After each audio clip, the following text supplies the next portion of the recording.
It is spooky season, and I want to show you 4 sketchbook ideas that you can do to get in the spirit. We need a sheet and we need watercolor for a very specific reason. Water and a 100% cotton sketchbook like this is best for this idea.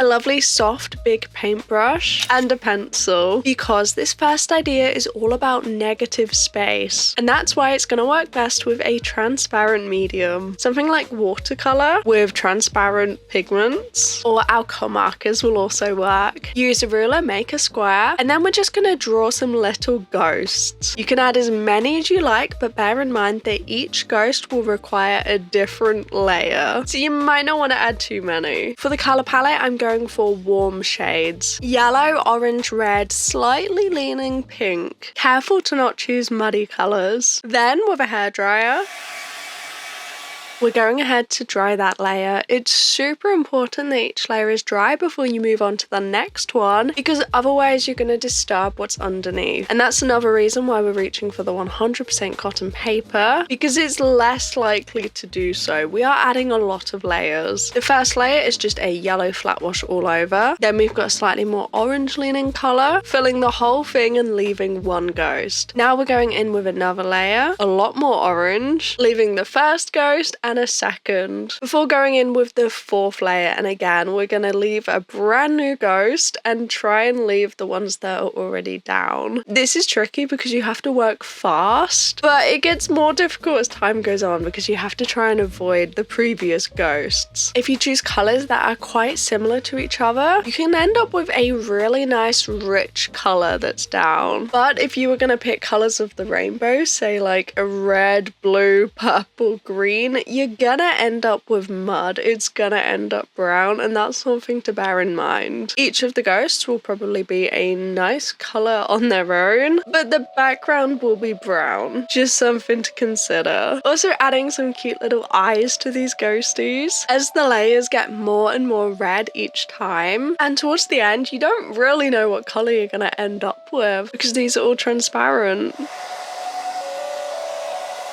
But we need to neaten this up. Going in with that dark red to tidy up the border. Honestly, I'm kind of impressed with myself. Stayed within the lines more than usual. Usually I end up everywhere, but you know what? Wasn't a bad attempt. Just gonna deepen those little ghosty eyes and add something to this background. I want to replicate the little eyes, but you could add whatever you like to this background. Super simple and relaxing. So why don't you make your own little ghosties?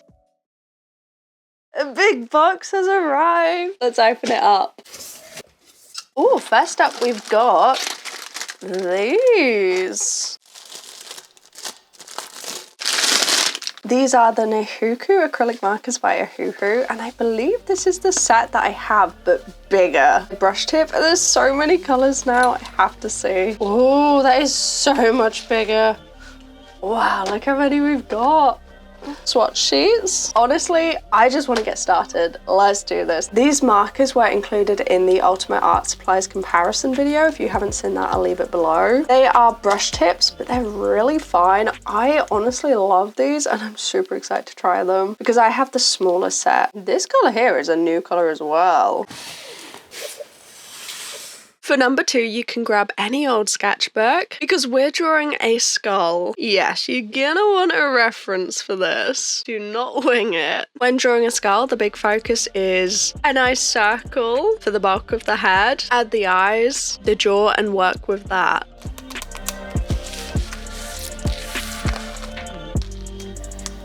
We need to start with the background. With acrylic markers, I do think that this is easiest because they are reasonably opaque. You don't want to draw an entire skull and then have the background go into the skull. It's a lot easier doing it this way around. Black around the edge for contrast, and you would not believe I thought all of these were slightly different shades. I thought they were different shades of grey, so I used all 3 of them. They're just black. And with this set of acrylic markers, we're gonna work our way through we're grabbing the next color in line. We're not thinking ahead, we're not planning out the colors. We are going to be using every single color in this set in order, starting with the black. Grab a color and treat it more like values. That way when you're looking at the skull picture, you're not focused too much on having the correct colors. If we grab a dark color, we can put it in the dark points, the eye sockets, the nose. The border really is just a frame. Once we've used a color, we are adding some to the border. It is gonna look chaotic, but this process is actually something I've done quite a few times before, and I think it really breaks down a difficult drawing. You'd look at a skull and think that you don't even know where to begin, because I feel the same. But by moving one color at a time and really just looking at that color, seeing is it light, dark, or more like a mid-tone, we can work through all of these, move on to the next lot of colors, and just pop the color down where it fits. The brightest highlights are generally in the middle of the skull, like the forehead, the teeth. And if you treat each color more like the value that it is, then when it gets popped down in each location, you're able to create a piece without really thinking too much. You're not overthinking, you're not planning, you are just reaching for a color and adding lines. And these acrylic markers are perfect for this because they have a fine brush tip, which I know that I love because I have the smaller set of these. The style is really just to select a subject and add various blobs. I've made quite a few pieces like this, and as long as you get the highlights and shadows in roughly the right area, you can create a picture out of nothing. This way of creating is really fun because it forces you to use shapes. And we've still got more markers to go. I do want to give a shout out to my Patreon supporters, Sketchbook buddies. Your names are on screen. There's one color left, and just like that, we used lots of blobs to create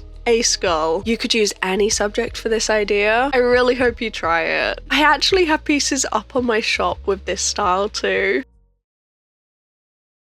The box is back. Take this out. And next we've got this huge set. Oh my, this is big. I feel like the camera isn't doing it justice. Like, this is big. This is big, okay?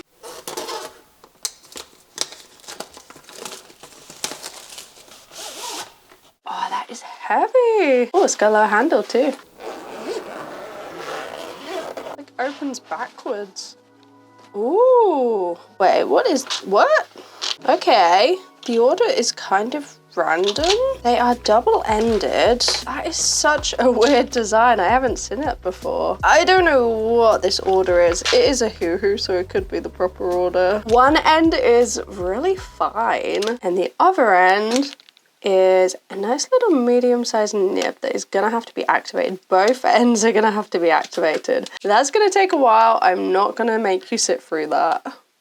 This swatch sheet is crazy. Look at all these metallics. I have never seen so many different colors of metallics in my life, and I want to use them all. Obviously, you don't have to. There's also neon, so this one is gonna look a little bit mad. For this idea, we are drawing a candle. You can draw whatever you like, but the idea is to focus on patterns, starting with the background again. So I've already highlighted the areas that are gonna be on top. The background is stripes. It's cool, it's effective, and you know what? Patterns are fun. They're not used very often in art, but if you want to fill a sketchbook page and have fun with it, create something that isn't realistic in the slightest, then patterns really are the way to go. So on top we have some stars, lots of different colors of metallics. Moving on to the spooky candle. Although I feel like this is looking less spooky with it all being kind of glittery, right? It kind of looks cute. The background is neon green, and I believe them, it's very green. And then for the table that the candle is sitting on, we are adding a different pattern, cross-hatching. If you've been on the channel before, you'll know that I do like to do this a lot. Cross-hatching makes a really cool background, and it just adds something to a piece. But we're not ending it there. We are gonna fill in some of the blocks. looks randomly a little bit like a tea towel. The neons and metallics are so chaotic, but because we've added crazy patterns, we can then add block areas on top and it just works. Sometimes it's fun to fill your sketchbook with an idea, a piece that isn't realistic at all, that doesn't really have highlights or shadows, it's just colors and patterns. It's kind of like nonsense, and that's a really fun way of creating. But we're not done. With these markers, I also want to fill the middle of the stars with a different metallic color, just to make the most of this, because I've never seen green and purple and pink and red metallics like this. This set is crazy. This piece is random. I don't know what kind of style it even is. I'm adding the slightest bit of line work, but that is completely up to you. You can create however you like, but I hope this might have inspired you to consider incorporating patterns to your art, creating fun. It doesn't have to be realistic. If you want to use bright colors, go for it. Even neons.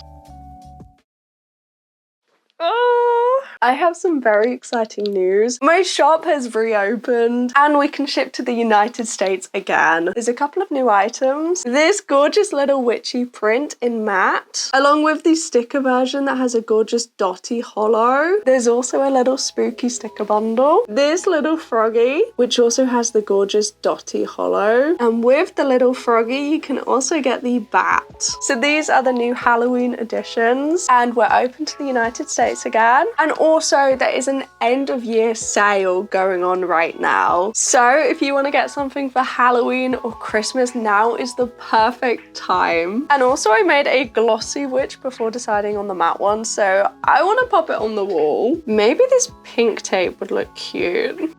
Oh, I'm loving this new design. I just couldn't bear to part with the little witchy. Look how cute it is.